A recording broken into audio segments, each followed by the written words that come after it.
uNkulunkulu akakulonde kusisa uphile uphumelele kama kupastor we-Channel Africa. Uma ungumlandeli we-channel, uma uyimember ye-channel, sebenzisa inamba ukungifonela. Ungabhala ku-comment section kodwa qinisekisa ukuthi uyangifonela ngoba I don't have enough time to sit kuma-comment section ngiphendule each and every person. Ngiyacela. So ngo-9 ekuseni ngiyafuftama makuphela angi-WhatsApp nangebhadi nangephutha.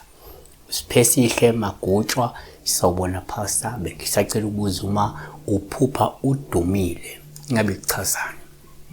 Nake singakusho. Number 1, ngokujwayelekile uma uphupha ungusaziwayo uphawu oluhle uma ukuthi wena udumile. Lusho ukuthi lindela inhlanhla nokufezeka kwezifiso, ukuphumelela, ukuthuthuka noma ukuvelela okanye ke ukuqashelwa nje kokwenzayo. U-Esther 9 verse 4 ngokuba uMordecai wayemkhulu endlini yenkosi nodumo lwakhe lwahamba esifundeni zonke ngokuba loyo muntu Mordecai wayelokhu ekhula njalo.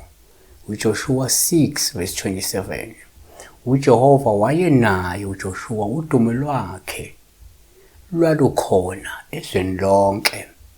Number 2, kuyenzeka uma uphupha ungusaziwayo kuba uphawu oluhle uma ukuthi udumile olungakhomba ukuthi unezinga eliphezulu kakhulu lokuzethemba, futhi kuningi noma kuneningi labantu elizokuhlonipha, likutuse, likudumise, liphinde likulandele ngokuhamba kwesikhathi. Izikronike zokuqala chapter 14 verse 17 igama likaDavide laphumela emazweni onke, uJehova wehlisela izizwe zonke ingebhe ngaye.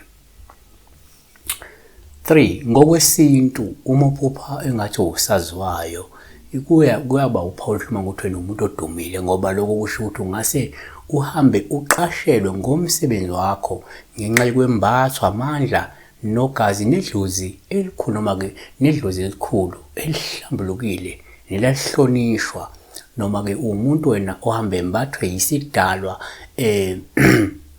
somuntu owayenamandla enogazi futhi emkhulu ehlambulukile ehlonishwa lo muntu.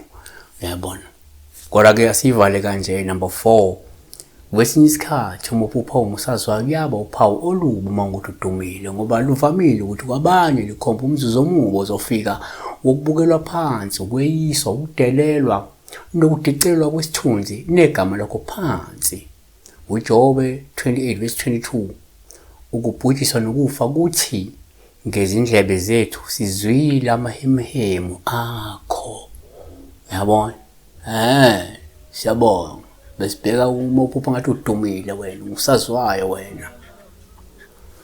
Kuvama umusa.